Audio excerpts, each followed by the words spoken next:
All right, good morning, people of YouTube. So this time we're back again with a pretty unexpected deck profile given the format. We are, yes, getting ready to go into Bt12, and the profile that I'm bringing you today is none other than Green Hybrid. So this deck went through a period where it was really good, and then it went through a period of a lot of sets where it kind of wasn't.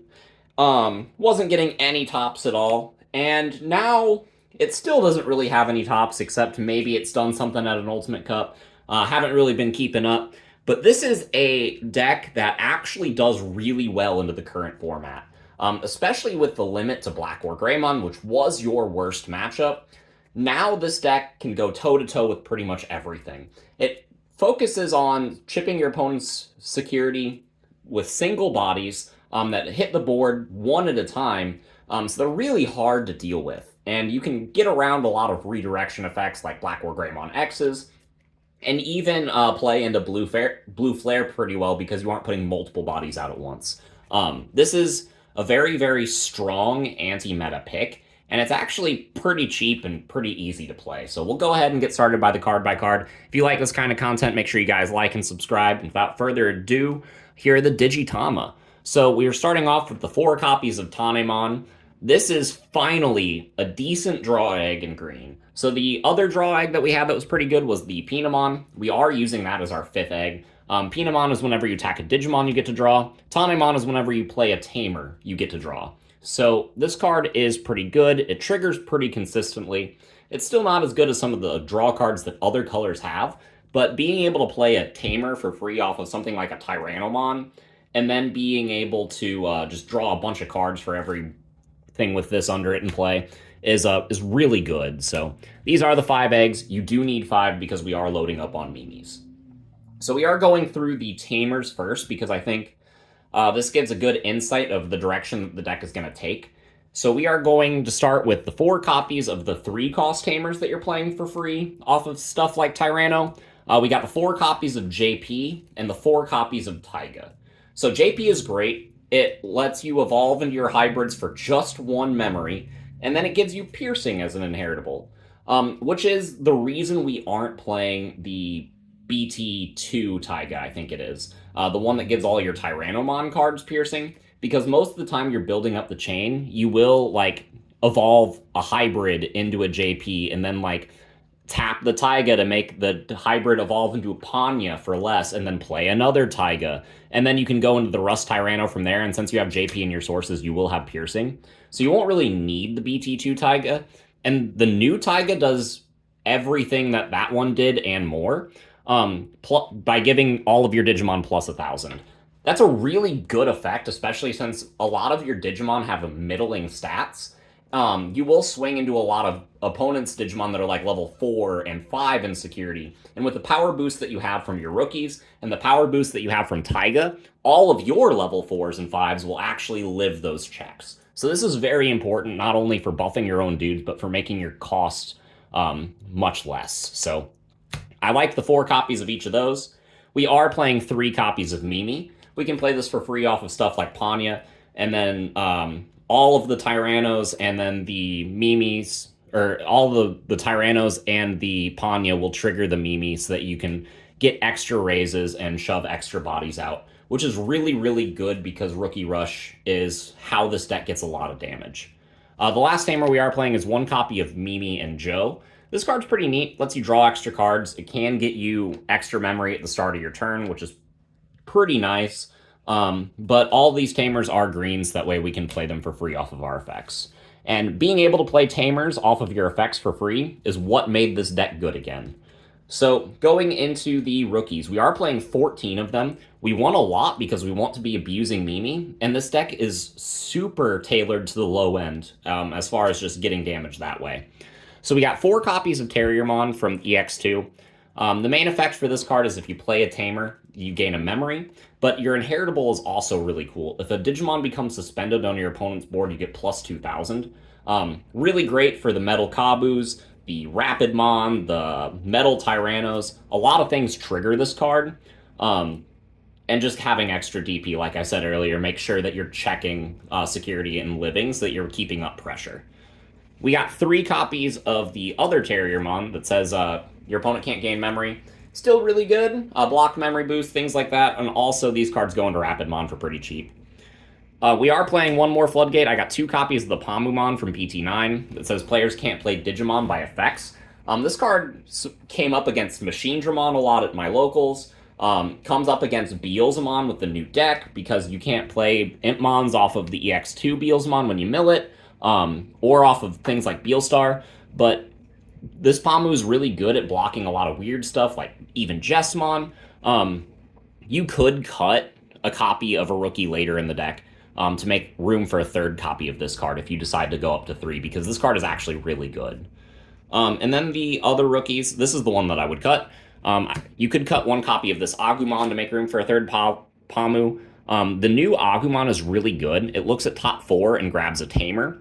And then its inheritable says if you have a Tamer in play, you get plus 2,000. Not all the time will you be evolving over this Agu. If you're evolving over a level 4, or I'm sorry, if you're evolving over a level 3, it'll be either into the Tyranno or into the Rapidmon. And Rapidmon, really, you only want to put over Terriers. So I think cutting one of these would be fine to make room for another Pamu. It's really good at adding Tamers to your hand.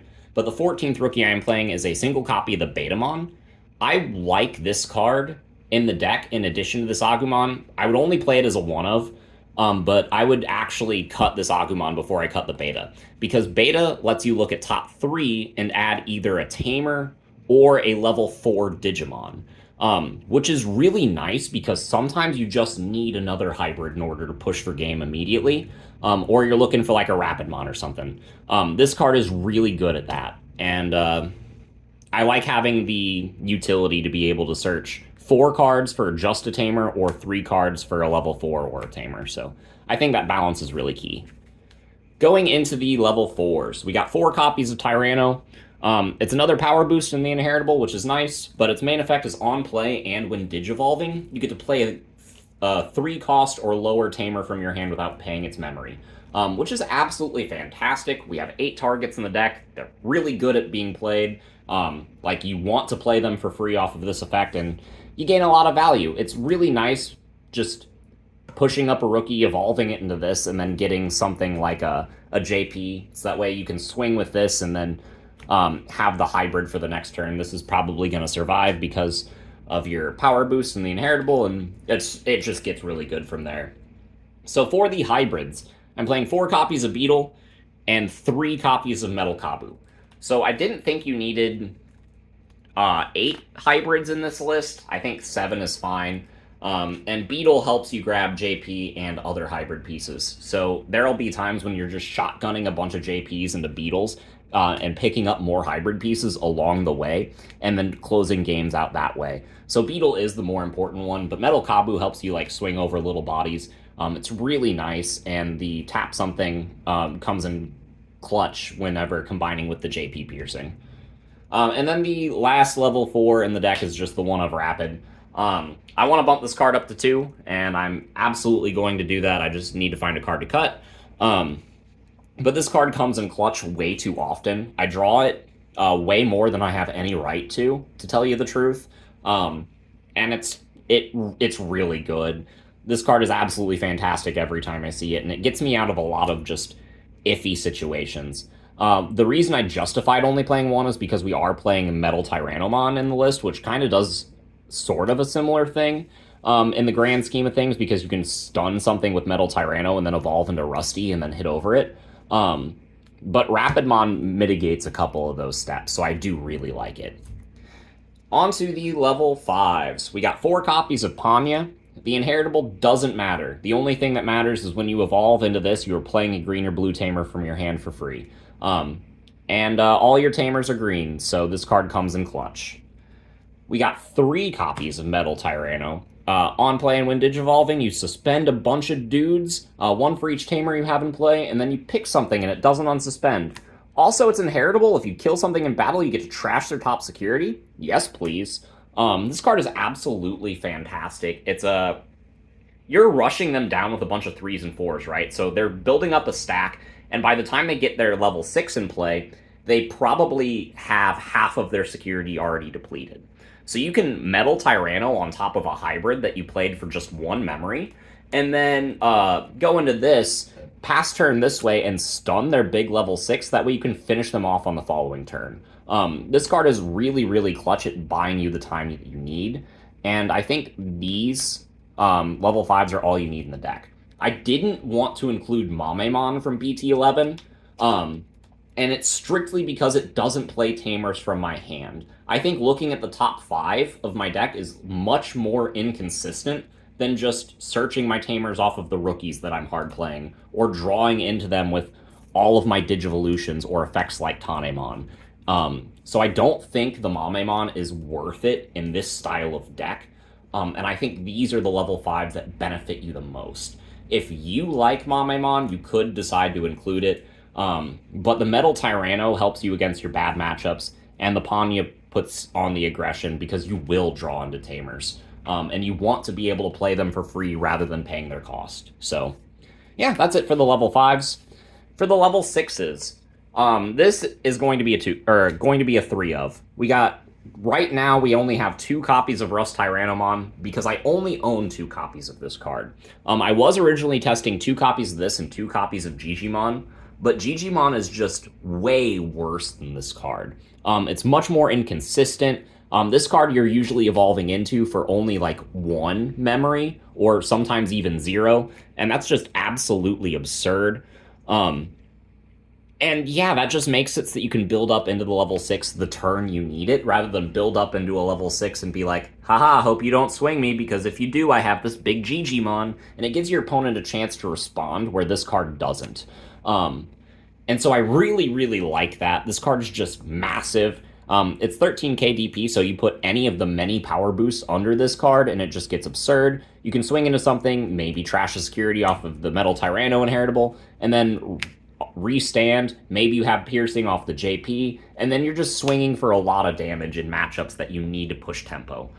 So this is the best level 6 in the deck, and I would be playing 3 of it, potentially 4, but there are other level 6s that I wanted to try, just to see if I like them.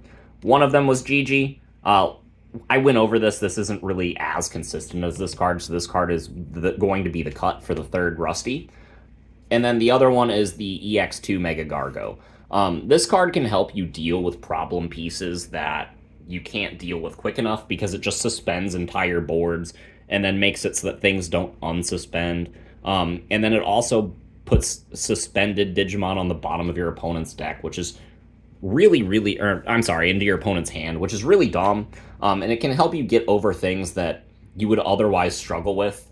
But this card could be the cut for a 2nd Rapid, in all honesty. I think this deck really only needs like 3 level 6s, and they all should be Rusty, because the second you hit this card, if you haven't already closed the game, you will.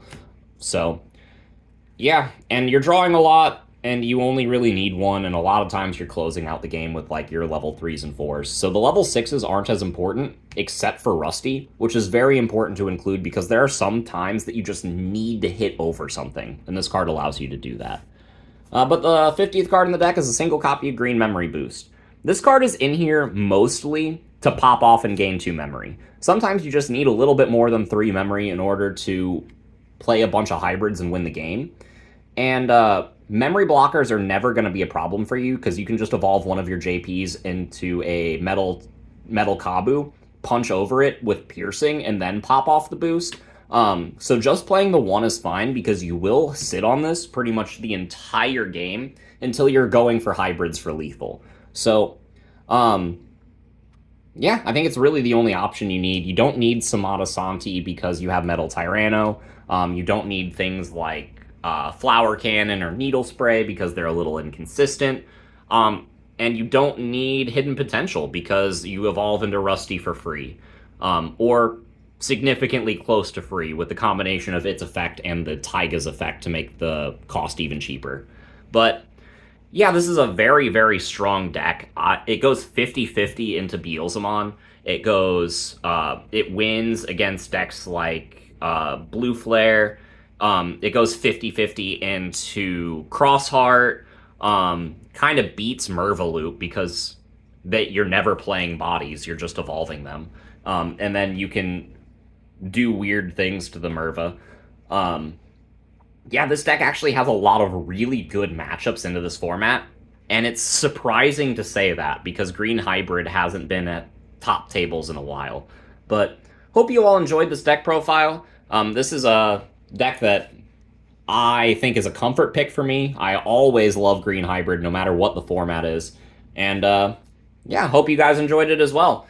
We will see you guys in the next video. Bye, everyone.